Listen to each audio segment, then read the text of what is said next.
നമുക്ക് കിരണിന്റെയും കല്യാണിയുടെയും ഇന്നത്തെ നല്ലൊരു വിശേഷം കേട്ടാലോ? അങ്ങനെ ഇന്നത്തെ വിശേഷത്തിൽ ഗംഗാപ്രസാദിന്റെ അടുക്ക് വേലു വന്നിട്ട് പറഞ്ഞു, അല്ല നിങ്ങൾക്കിപ്പോ വലിയ പ്രശ്നങ്ങളും കാര്യങ്ങളും ഒന്നും കാണുന്നില്ലല്ലോ. അങ്ങനെയാണെങ്കിൽ നിങ്ങളുടെ സ്ഥലം എവിടെയാന്ന് പറഞ്ഞാൽ മതി, ഞാൻ അവിടെ കൊണ്ടേ ആക്കാന്ന് പറയണം. അത് കേട്ടോണ്ട് അമലു അങ്ങോട്ട് വന്നു. അമലു വന്നിട്ട് പറഞ്ഞു, അതെ ശരിക്കും വിനായകേട്ടൻ ഇപ്പൊ സുഖമൊന്നും ആയിട്ടില്ല, സുഖമായിട്ട് കൊണ്ടേ വിട്ടാ മതി. അല്ല അത് നീയാണോ തീരുമാനിക്കുന്നത്? ഇപ്പൊ ഇവന് പ്രശ്നങ്ങളൊന്നും ഇല്ലല്ലോ, അതിന് വിനായകന്റെ ശബ്ദം പോലും തിരികെ കിട്ടിയിട്ടില്ലല്ലോ. അതിന് ശബ്ദം തിരികെ കിട്ടിയിട്ടില്ലെന്നല്ലേ ഉള്ളൂ. അത് കേട്ടപ്പം അമലു പറഞ്ഞു, അല്ല വേലിച്ചേട്ടൻ ഇത് എന്തിന്റെ കേടാ അത്? അതെ അപ്പ പറഞ്ഞിരിക്കുന്ന ശബ്ദം കൂടെ കിട്ടിയിട്ട് കൊണ്ട് വിട്ടാ മതിയെന്നാ. നിനക്കെന്താ ഇവൻ ഇവിടുന്ന് പോകുന്നോണ്ട് വിഷമമുണ്ടോ? എനിക്കെന്ത് വിഷമം, പക്ഷെ ശബ്ദം കിട്ടിയിട്ട് പോയാൽ മതി, അതുവരെ ഇവിടെ വിനായകേട്ടൻ നിൽക്കട്ടെ എന്ന് പറഞ്ഞു. ആ സമയത്ത് ഗംഗാപ്രസാദ് കൈയും കൊണ്ടൊക്കെ ആംഗം കാണിക്കുകയാണ്. കുറച്ച് കുറച്ച് ശബ്ദങ്ങളൊക്കെ പുറത്തേക്ക് വന്നു. കണ്ടില്ലേ, ഇവനിപ്പം അത്യാവശ്യ ശബ്ദമൊക്കെ പുറത്തു വരുന്നുണ്ട്. ഇങ്ങനെ പോയാൽ അധികം വൈകാതെ തന്നെ ഇവന് സംസാരശേഷി തിരികെ കിട്ടും. കിട്ടട്ടെ, അതിനുശേഷം ദേ വേലിച്ചേട്ടന് ജോലിയൊന്നും ഇല്ലേ? വേലിച്ചേട്ടൻ ജോലി പോയി ചെയ്യും. എന്നെ ജോലിക്ക് പറഞ്ഞു വിട്ടിട്ട് വേണം, അങ്ങനെ നിന്നെ സൂചിപ്പിക്കുന്നില്ലേടി. എനിക്ക് നിന്നെ കൈവിട്ട് കളയാനായിട്ട് ഒട്ടും ആഗ്രഹമില്ല. ആ സമയത്ത് അമലു ഗംഗാപ്രസാദിനോട് പറഞ്ഞു, അത് വിനയേട്ടൻ വാ കഴിയിട്ട് വാ, ഞാൻ ചായ എടുത്തു വെക്കാന്ന് പറയണം. അങ്ങനെ വാ കഴുകാനുള്ള വെള്ളമൊക്കെ എടുത്തു കൊടുത്തിട്ട് വിനായകനെ ചേർത്ത് പിടിച്ചിട്ട്, വിനായകൻ എന്ന് പറഞ്ഞാൽ ഗംഗാപ്രസാദിനെ ചേർത്ത് പിടിച്ച് അകത്തേക്ക് ഏറ്റിക്കൊണ്ട് പോവാണ്. അത് കണ്ടപ്പോൾ വേലുവിന് സഹിച്ചില്ല. ഇവൻ തനിക്ക് പണി ഉണ്ടാക്കുമെന്നാ തോന്നുന്നേ എന്നൊരു ചിന്തയായിരുന്നു വേലുവിന്റെ മനസ്സിൽ. അതേസമയം കല്യാണി ഇങ്ങനെ ഓരോ കാര്യങ്ങൾ ആലോചിച്ചുകൊണ്ടിരിക്കുമ്പോഴത്തേനാണ് കിരൺ അങ്ങോട്ട് വരുന്നത്. കിരൺ വന്നിട്ട് ചോദിച്ചു, എന്താ കല്യാണി, നീ ഭയങ്കര ആലോചനയിലാണല്ലോ, മനോഹറിനെ കുറിച്ചാണോ? അത് കിരണേട്ടാ, ഞാൻ അവനെ കുറിച്ചാ ചിന്തിച്ചേ.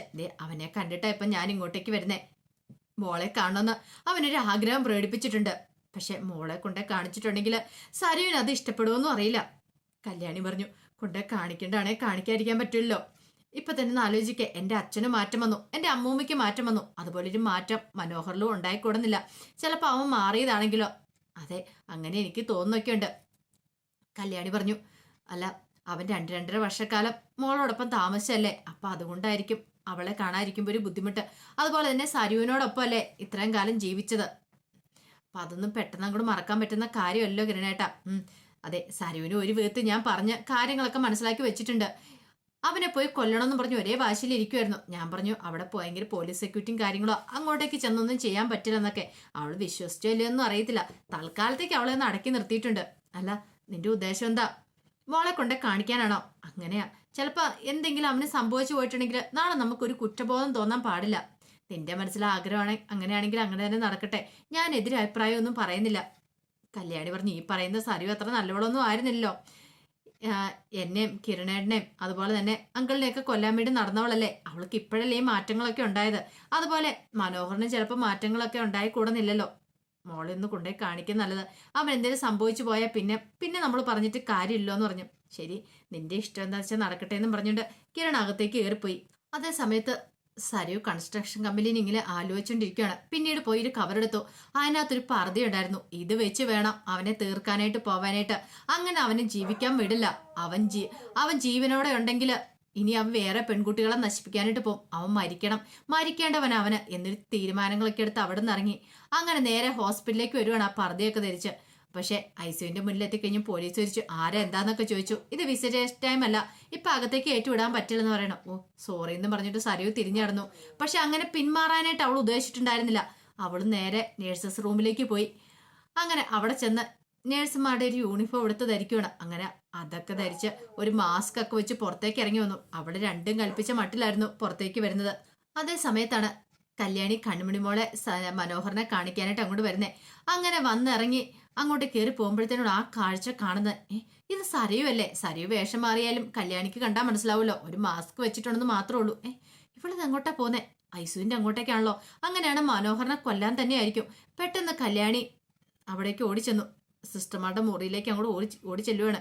എന്നിട്ടൊരു സിസ്റ്ററെ പെട്ടെന്ന് അപ്പുറത്തെ റൂമിലേക്ക് പോകണം, ഐസിയുലേക്ക് പോകണം, അവിടെ പേഷ്യന്റിനെ കൊല്ലാൻ ശ്രമിക്കുവാന്ന് പറയണം. അതേസമയം സരയു എന്ത് ചെയ്യാണ്, അകത്തേക്ക് അങ്ങോട്ട് കയറിപ്പോയി മനോഹറിനെ ആക്കിയിരിക്കുന്ന മുറിയിലേക്ക് അങ്ങനെ ചെന്നു. മാസ്ക് ഒക്കെ അങ്ങോട്ട് മാറ്റി. മനോഹർ ഒരു നിമിഷം ഞെട്ടിപ്പോയി. പിന്നീട് മനോഹറിന്റെ കഴുത്തിന് പിടിച്ചിട്ട് കൊല്ലാനായിട്ട് തുടങ്ങുവാണ്. ഈ സമയം മനോഹർ ശ്വാസം കിട്ടാതെ കിടന്ന് പടയുക. പക്ഷെ അതൊന്നും സരയു കണക്കിലെടുക്കുന്നുണ്ടായിരുന്നില്ല. അപ്പോഴേക്കും സിസ്റ്റർ ഓടി വന്നു. നിങ്ങളിത് എന്താ കാണിക്കുന്നതെന്ന് ചോദിച്ചപ്പോൾ പിടിച്ചു മാറ്റാൻ നോക്കുകയാണ്.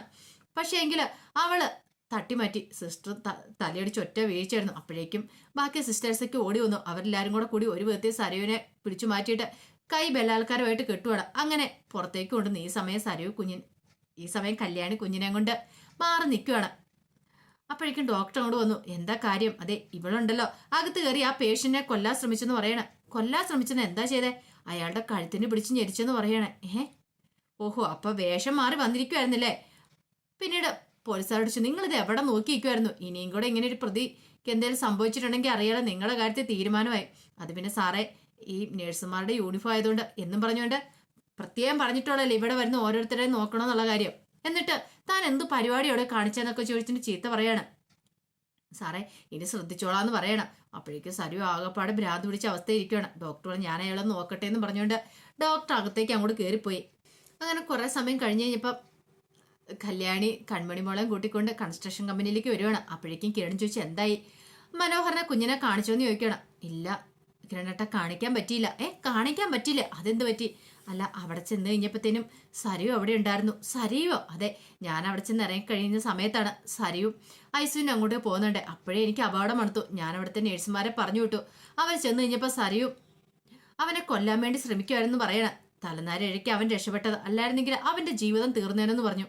അത് കേട്ടപ്പോൾ കിരൺ, ദൈവമേ, ഇനിയിപ്പോൾ എന്ത് ചെയ്യും? അതിപ്പം പ്രശ്നമായിട്ടുണ്ട്, പോലീസ് കേസും മറ്റും ആവും.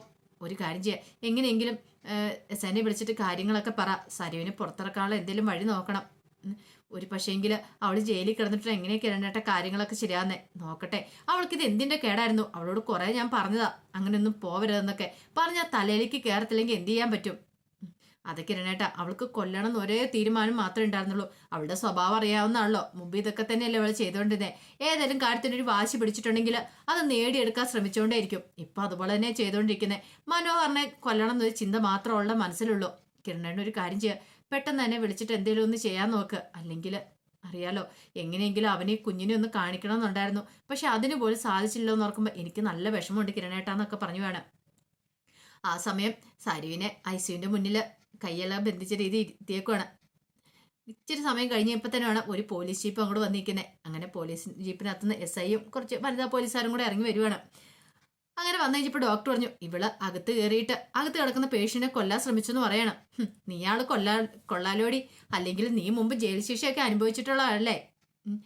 നീ ഒരു കുറ്റവാളിയായിരുന്നല്ലേ എന്നൊക്കെ ചോദിക്കുകയാണ്. അതിന് സരിയൊന്നും മിണ്ടിയില്ല. അപ്പോഴേക്കും ഡോക്ടർ പറഞ്ഞു, ദേ, ഇവളെ പോലെയുള്ള ആൾമാരുണ്ടെങ്കിൽ ഈ ഹോസ്പിറ്റലിനും കൂടെ ചീത്തപ്പേരുണ്ടാവും.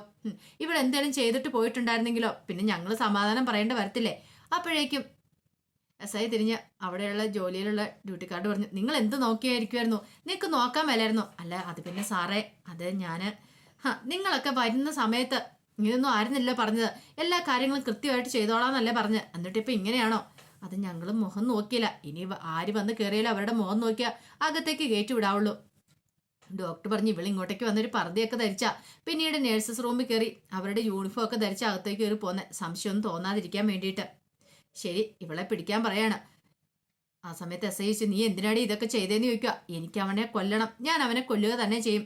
അപ്പോഴേക്കും ഡോക്ടർ ചോദിച്ചു, ഇനി ഇവളെ മെന്റൽ ഹോസ്പിറ്റലിലേക്ക് വരണോ അതോ ഇനി പോലീസ് ലോക്കപ്പിലേക്ക് കൊണ്ടുപോകണം? SI പറഞ്ഞു, ഇവൾക്ക് വലിയ പ്രശ്നമൊന്നും ഇല്ലാന്ന് തോന്നേ, അതുകൊണ്ട് പോലീസ് ലോക്കപ്പിലേക്ക് തന്നെ കൊണ്ടുപോയിടാം വാടിയെന്ന് പറഞ്ഞുകൊണ്ട് അങ്ങനെ സരുവിനെ വിളിച്ചുകൊണ്ട് പോവാണ്. സരു വല്ലാത്തൊരു ഭ്രാന്തമായ ഒരാവസ്ഥ പോലെ അലറി വിളിച്ച് ആ കൂടെ അങ്ങോട്ട് പോവാണ്.